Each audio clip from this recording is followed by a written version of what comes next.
नमस्कार जय Jagannath friends welcome to मिता किचन। आज मु आपण मानक सहित शेयर करी पालक दाल तड़का एवं बोईतालु रोटी। मु गोटे बिड़ा पालंग शाग नहीं मोटा दांठी बाहर करदेवा एवं शाग को भल भाव धोई छोट छोट करी काटी रखिदेवा। एबे मु गोटे छोट गिनारे 1.5 गिना चोपा लगा मुग डाली नहीं। आपण चाहिए चोपा छड़ा मुग डाली मध्य नहीं पारिबे। डाली को भल भाव धोई प्रेशर कुकर रे देदेबा। डाली को देखी मु एठी लुण देउछि एवं गोटे चामच तेल देबा जहा फल कि डाली रो पानी बाहर को आसीबनी। आकु आमे 2टी सीटी लगाई नेबा। मो पाखरे 300 ग्राम रो बोईतालु थिला ताकू मु चोपा छड़ई बोईतालु को छोट छोट पीस रे काटी नेउछि। एबे मु गोटे कढ़ई रे अल्प पानी नेइछि एवं सेठी अल्प टिके लुण देउछि एवं एही बोईतालु को दे देबा। बोईतालु को 3 रु 4 मिनिट सिझाई नेबा एवं यहाँ को ठंडा कर देबा। एवं बोईतालु को ठंडा हो गला परे मु एठी 1 इंच रे अदा दे से बोईतालु को ग्राइंडिंग जार रे दे देइछि एवं यहाँ को भल भाबे पेस्ट करी नेबा। एही पेस्ट रे मु आधा चामच हळदी पाउडर देउछि एवं ओटा को देखि मु लुण देउछि। आमे आगरु बोईतालु सिझेला बेले लुण देइछि तेनु अल्प एठी लुण देबे। मु एठी बड़ गिना रे गोटे गिना ओटा नेउछि। एहा को कप रे मापिले 1.5 कप ओटा हेबो। एठी आमे बिल्कुल पानी देबानी। एही पेस्ट रे ही बोईतालु को आमे बोईतालु रो पेस्ट रे ही ओटा को आमे चकटी नेबा। एबे मु अल्प टिके तेल दे याकू 10 मिनिट रेस्ट करिया पे छाड़ी दोछि। एबे चलंतु आमे डाली बनेबा। मु कड़ाई रे 2 रु 3 चामच तेल देइछि एवं हाफ चामच जीरा देउछि, हाफ चामच पान मधुरी एवं गोटे चामच अदा कोरा देउछि एवं 2टी टमाटो को चॉप रे चॉपर कर नेइथिली ताकू मध्य दे दोछि।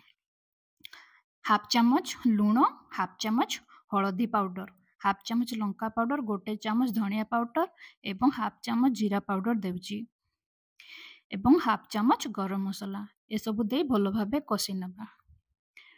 आगरु आमे साग को काटी रखिथिले एई साग गुडी को एठी देई दबा। साग को देई भलो भाबरे आमे आकु मसला सहित मिसई नबा।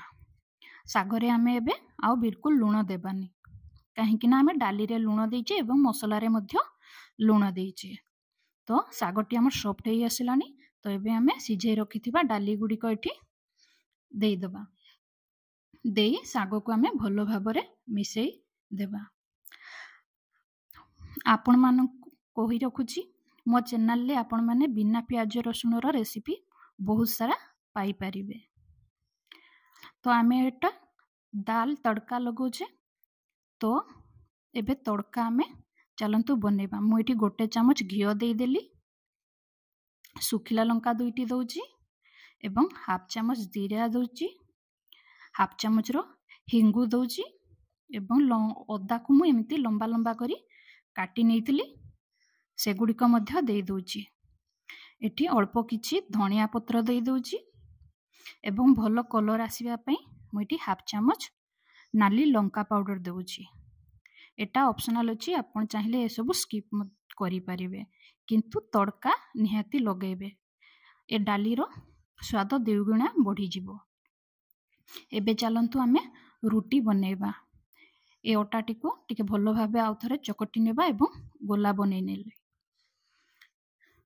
एठी रोटीटा को आमे पतला करी बेली नबा। एमिति तो पिला माने बोईतालु खाइबा पई पसंद करंतिन। तो ए उपाय आमे एमन को बोईतालु मध्य खुएई पारिबा। आपण मानकु अनुरोध मोर ए रेसिपी भलो लागिले लाइक करिवे, सब्सक्राइब करिवे एवं शेयर करिवे एवं कमेंट मध्य करिवे। देखंतु एमिति करी रुटी गुडी को मु भलो भाबे सेंकी नउची एवं यहाँ ऊपर सब रुटी रे मु घियो लगै नेबी। चलंतु एहा को एबे परोसिबा।